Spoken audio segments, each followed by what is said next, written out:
Hello प्यारे दोस्तों, YouTube family, आप सभी का स्वागत है आपके अपने चैनल में। आज हम पढ़ने जा रहे हैं पाणिनि के माहेश्वर सूत्र। इनके बारे में आप सबने पहले बहुत पढ़ा होगा, जाहिर सी बात है, संस्कृत व्याकरण का और संस्कृत का आधार है तो आपने पढ़ा ही होगा। चलिए हम इसे डिटेल से पढ़ने की कोशिश करते हैं। माहेश्वर सूत्र संस्कृत शिव सूत्राणी या माहेश्वर सूत्राणी को संस्कृत व्याकरण का आधार माना जाता है। जाहिर सी बात है, पाणिनि ने संस्कृत भाषा के तत्कालीन स्वरूप को परिष्कृत नियमित करने के उद्देश्य से भाषा के विभिन्न अवयवों एवं घटकों यथा ध्वनि विभाग, जिन्हें अक्सर समामनाएं, नाम के अंतर्गत कौन कौन सी चीजें आती है, संज्ञा, सर्वनाम और विशेषण आप देख पा रहे हैं, पद, आख्यात, क्रिया, उपसर्ग, अव्यय, वाक्य, लिंग इत्यादि, ये सारी चीजें उन्होंने बताई।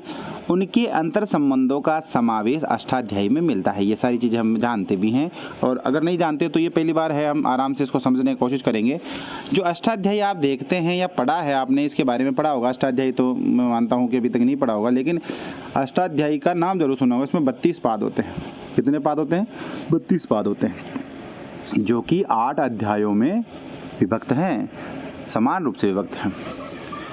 व्याकरण के इस महनीय जो बहुत ही शानदार ग्रंथ है में पाणिनि ने विभक्ति प्रधान संस्कृत भाषा के विशाल कलेवर का समग्र एवं संपूर्ण विवेचन लगभग 4000 सूत्रों में किया है। कितने हजार सूत्रों में किया है? लगभग 4000 सूत्र है। लगभग है, पूरे 4000 नहीं है, लगभग है, जो 8 अध्यायों में, कितने अध्यायों में? 8 अध्यायों में संख्या की दृष्टि से असमान रूप से विभाजित है। तत्कालीन समाज यानी कि उस समय की बात की जा रही जब इन्होंने बनाया था, में लेखन सामग्री की दुष्प्राप्यता। देखो, उस समय लिखने के इतनी ज़्यादा व्यवस्थाएं नहीं थी।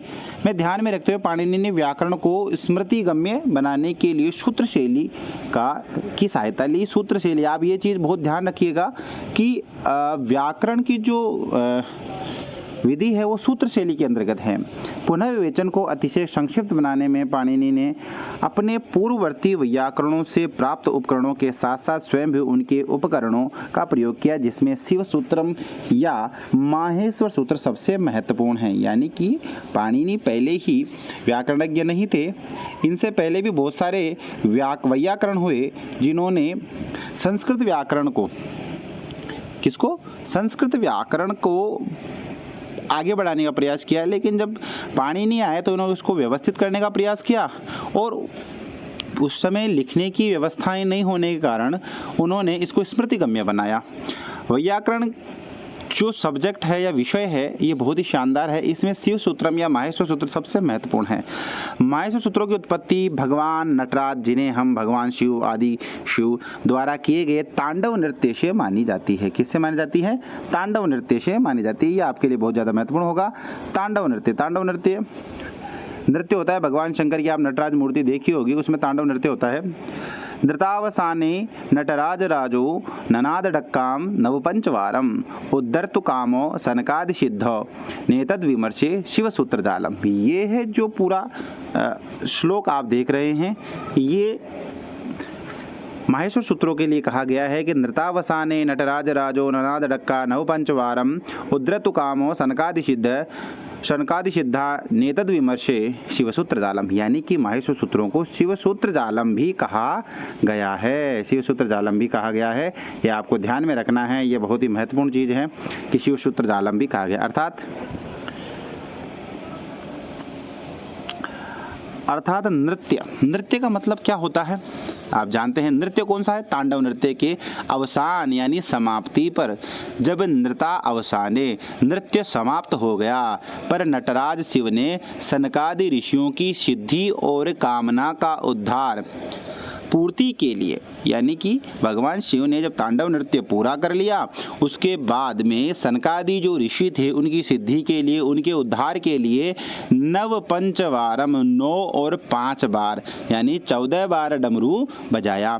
इस प्रकार 14 शिव सूत्रों का ये जाल वर्णमाला प्रकट हुई। जो आप 14 माहेश्वर सूत्र पढ़ते हैं, ये भगवान शंकर के डमरू से निकली हुई आवाज है जिन्होंने पाणिनि ने लिपिबद्ध किया।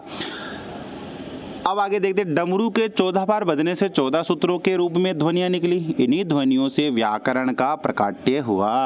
सबसे महत्वपूर्ण बात यही है कि व्याकरण का प्रकाट्य 14 माहेश्वर सूत्रों से होता है।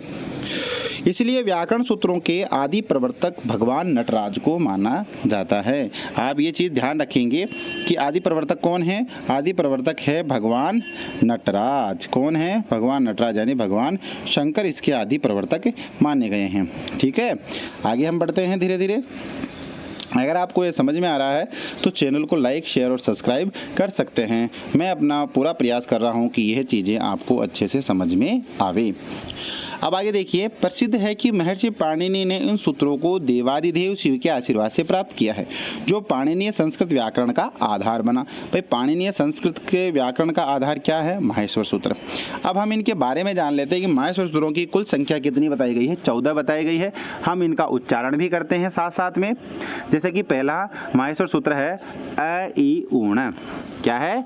अ ई ऊण। दूसरा है रिल रीक। हमने पहला पढ़ा अ ई ऊण, दूसरा है रिल रीक है। दूसरा कौन सा है? रिल रीक है। तीसरा ए ओंग। मेरे साथ उच्चारण करते चले, अ ई ऊण, रिल रीक, ए ओंग। और हम आगे बढ़ते हैं, ए औज। पांचवा है य वरट। छठा लण। सातवा है यमंगणनम। आठवा झभया। नवा घड़ दश। 10वां है जबगड़ दश। 11वां ख फ छ ट थ च ट तौ। 12वां कपय। और 13वां है श श शर। और 14वां और अंतिम है हल। ये जो 14 माहेश्वर सूत्र हमने पढ़े, यही व्याकरण का मूल आधार है। और इसके बारे में अभी हम विस्तार से आगे देखेंगे।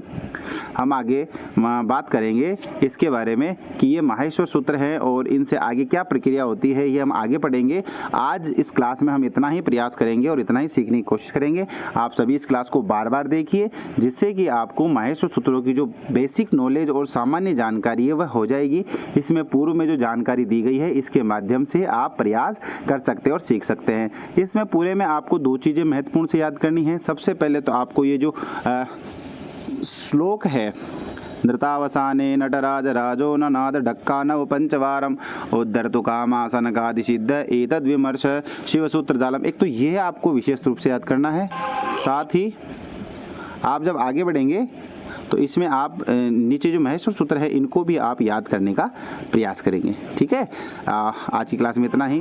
Thank you very much.